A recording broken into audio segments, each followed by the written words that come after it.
Welcome back, all you Fabricants and Fleshbags, to the super, not funny show, Reviews.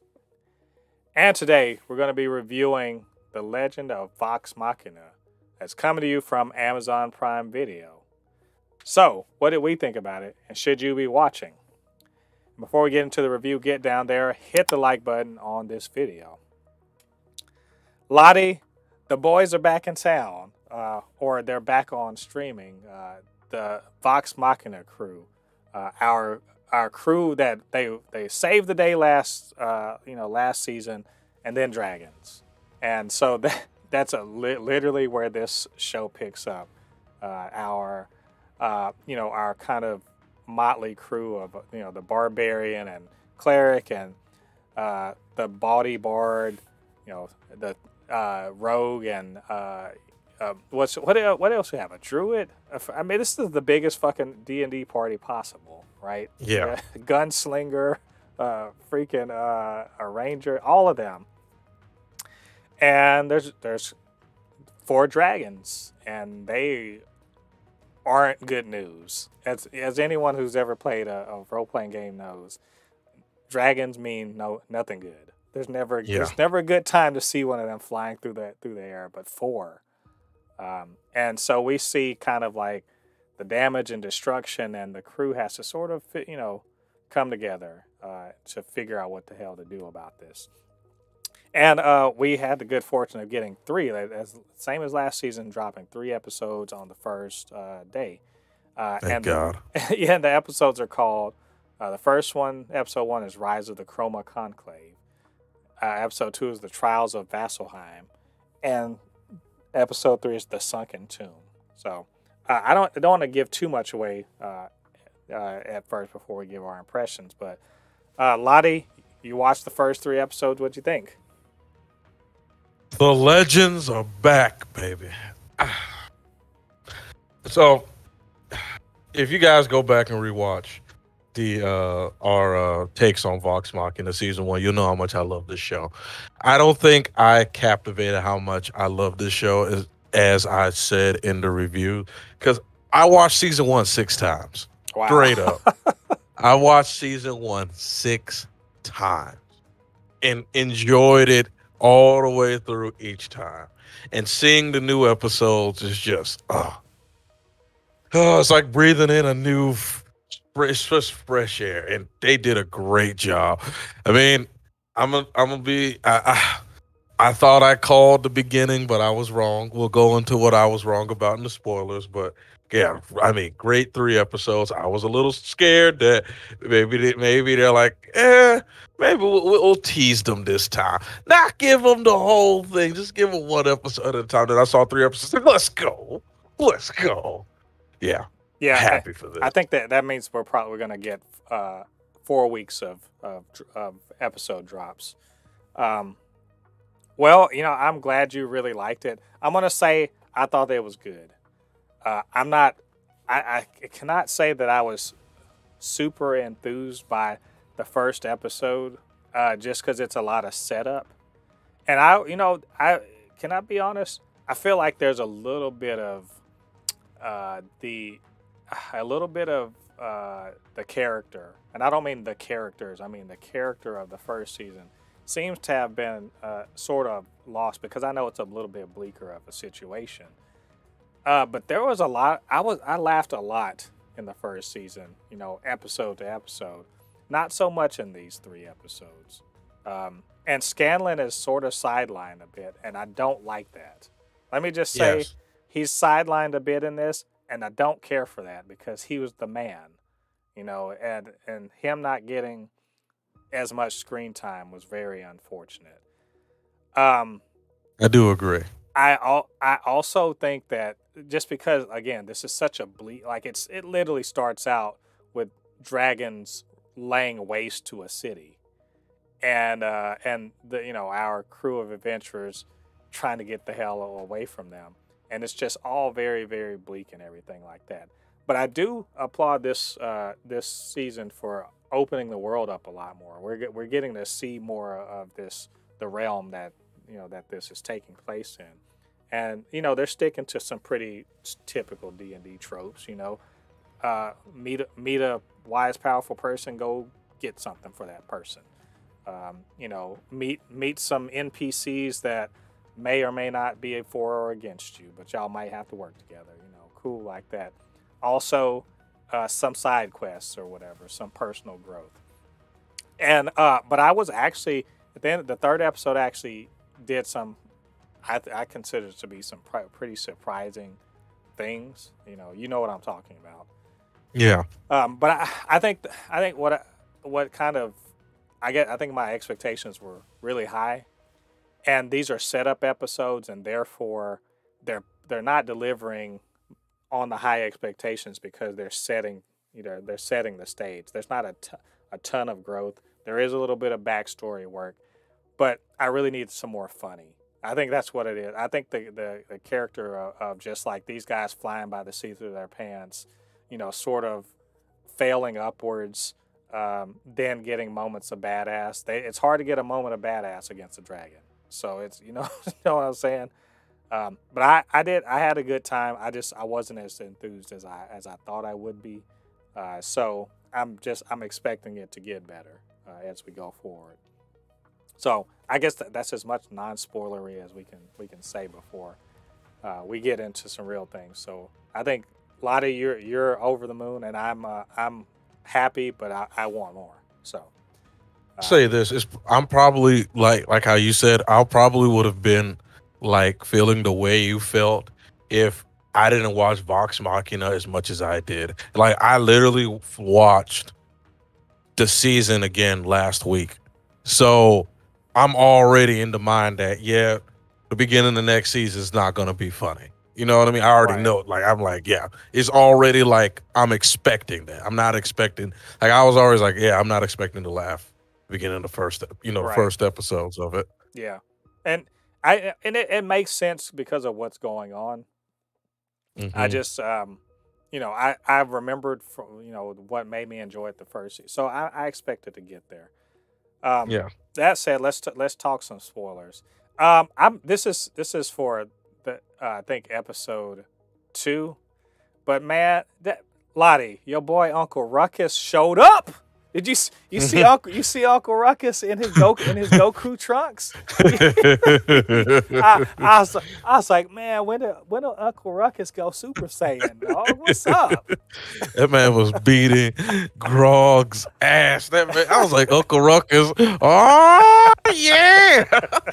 It's like that time him and Huey were fighting with Kung Fu fighting. I knew as soon as I saw that, I thought of you. I was like, oh hell, I got to say Uncle Ruckus up in this bitch. God dang, there's a lot of crap that goes on in this. Like the Chroma Conclave. First of all, that's a stupid name. That's a very stupid name, but holy shit, that an ancient red dragon. Man, when that man released his full breath super dragon Kamehameha wave, I was like, whoa! I was like, God dang! Not only did he blow up the mountain, I mean, woo! Yeah, those are because I'm pretty sure he's ancient, and the other ones are just like old dragons. He's ancient, clearly ancient. Man, like. The way they did a really good job of showing us the dragons, and this is where I'll say I was a little wrong. I was like, maybe they're just coming to say, hey, in a few days we'll blow stuff up. I was like, hey, they were circling around. I was like, okay, they ain't gonna attack. Hey, we'll be fine. And all of a sudden, bam! I'm like, they did. I was like, ain't nothing you could do. They're like, man your stations. Ain't no man in your stations against ancient dragons. Oh. He did. I love how he was like, ha, shut your mouth. And I'm like, wait a minute, they got magic? I'm like, do y'all just not know shit about dragons in this fucking world? Like, you should know something about them. These bitches they are liable to just fly out of nowhere, Oh, yeah. And man, they laid waste. That first episode, like I said, it wasn't funny, because they literally were like burning everything and like killing all. Like I'm assuming the ruling council of Amon is all flambéed. The slight pop off that they had though. Yeah, I mean it was cool, but I was just like, he was just like, it's time for me to rage, and the dragon's like useless. It's like, get off of me, get off of me. It was. I mean, all that was really that. Like, I can tell that that's from a D&D campaign. Like, Yeah. if you've never played D&D, you won't understand this. But that right there is a straight up a DM saying, "All right, I'm setting up a situation where if you dumb motherfuckers sit here and fight, you're dead. Right? Get the run." And you basically all of your rolls and everything is just running, staying the fuck away from the worst everything. And I did love that they had with the Chromatic Dragons, they had the different kind of breath, and just how gory and shit it was, the way they used their breath. But so after all of that happens, Keela gets them away, away and back to what was it? What's the name of the town? Whitestone. Whitestone. To get them back to Whitestone, and now of course, the ancient person has to point them to where they're supposed to go, because again, D&D tropes. Vasselheim's awesome. Vasselheim's kind of awesome, in my eyes. I never thought that to think like, oh, there's a city where literally every single religion has a temple, and they that'd be a scary. I think if I were an evil anything, I would have a problem with assaulting such a place. Yeah.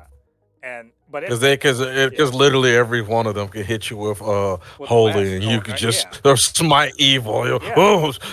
You probably have paladins of all levels, and you have all sorts of protection against evil and bless and holy weapon, and I mean we could go and further on, higher level spells. But it was kind of messed up that they were like, nah, you guys, we're good with that. Yeah, we already knew it's the D&D tropes. The very powerful country, of course, they don't want to help until the world ends. Yeah. Nah, we good. Even though our gods tell us to protect people, we good. Yeah, you guys, they're being lame asses. Surprise. I guess we'll have to do it. Guess we're gonna have to do it all on our own. So, I love that. I love that, and that they brought in a Sphinx, and I totally caught before she ever came out of the shadow. I was like, oh, it's a Sphinx. But that's cool, man. I don't think I've ever seen a Sphinx used as a good character. Me either. As a character as a good benefactor that's trying to actually do something good for the world. So that was pretty cool. Except poor Scanlan being like, no one cares about you. I'm like, oh, come on. And he's like, wow, come on. I want to know about it. Come on, give us Scanlan backstory, damn it. That is, don't you? See, that's the thing is, that's the beauty of that. It did reveal his greatest fear is that no one cares about him. That he's a man whore running around, throwing himself at every and anyone. And he thinks the world thinks he's the sexiest man alive and everybody wants him, but he fears no one wanting him at all. Mm-hmm. See, she's on it. But I think the highlight of that episode, all that stuff, whatever, talking with all the backstory with the guild of people that haunt monsters and shit like that. Cool, that's cool. The Sphinx thing was awesome. I did enjoy that, but the highlight to me was Grog getting his ass whooped by Uncle Ruckus. to me, that was I was like, I wanted more of that shit right there. I wanted to see him put on his weighted training clothes and go into the hyperbaric time, hyperbolic time chamber, and go hard. Oh yeah. Yeah, I'm the same way. That was really cool. Like to see him train, to see what he fights for. Of course, Grog of all the characters has some of the least character development. So it's good that they're showing some stuff, especially with the sword that he has that somewhat Oh takes yeah, yeah, over him whenever he's fighting. So I kind of want to get into the final part, what happens at the end. yeah. Well, yeah. So yeah, I think it. I was surprised that they would take a player off the table so early. So I'm like, is that what happened in the actual campaign? Did someone just fail a saving throw or something? What the hell? Like they took a major character off the table. They took Vax off the like literally she's dead. I'm assuming she's actually for real dead. I don't think so. I Well, don't think because so. Pike was trying to heal, so either she's in some weird magical state that Pike can't understand, or she's dead. And I I don't think she's dead. I'm gonna tell you exactly. I think what is was going on. She's not dead. The armor chose her, and remember what that armor is. It's the armor of death. mm, I think you have to die to put that armor on. well, mission accomplished, I guess. I think because I think that's what it is. Like I think it's we're gonna find out next episode. I don't think she because when she died, it showed like some otherworldly thing. And remember what Vex was seeing the whole entire time. I immediately was like, "Isn't that Vax?" Did remember that ghostly chick Yeah, that he was seeing? I right. think that's Vax when she has the Raven armor on. That will be dope if that's true. So we're gonna see if I'm gonna have to pick up the phone next Yeah, week. We'll see. because I don't think she's dead. Dead. I don't think she's Yeah, dead. I would say not, but I think we're gonna have. I'm gonna have to see. Um, but that was kind of messed up, especially because a lot of the episode was kind of dealing with something we didn't really know about Vex and Vaxxed about their being half elves whose dad was basically racist, you know. Oh yeah, yeah. I kind of felt that they were. I kind of felt they were half elf. I felt that he was the one who took more after his dad. He looks more elf than she does. She looks more like probably the mom, who's probably. I'm guessing the mom is dark skinned or black. That's what I'm guessing because I just felt like she took after her mom. Wh- He took more after their dad, but I knew they were like half elf because Wait a minute. So the dad racist against humans and black people? Ah, damn, he's covering the bases. God. it makes sense. I actually that's one part of these episodes. I really like that backstory. Seeing more of the twins and their connection to each other and starting to parallel a bit with what's going on in the current day. And one last thing I wanted to note: what the hell is that? The woman with the horns. What the fuck is she? Like A I was tiefling? yeah, is she? Because I was racking my brain because she's got like a tail and like those fucking horns. I was racking my brains like, what kind of creature? Yeah, it's a tiefling. Tiefling. That's cool. Well, I Yeah, like they're that. part. They're tieflings have the demon blood in them. Yeah, They have like some long ago demon blood. I kind of love that we're seeing a lot more. Like generally speaking, when we're playing, you're playing these games or whatever, or watching these shows, it's a whole lot of humans because that's cheaper to do than, it's cheaper to do the makeup and stuff than to do, elaborate things. But it's really cool that since this is animation, you see a lot more you're seeing half orcs, and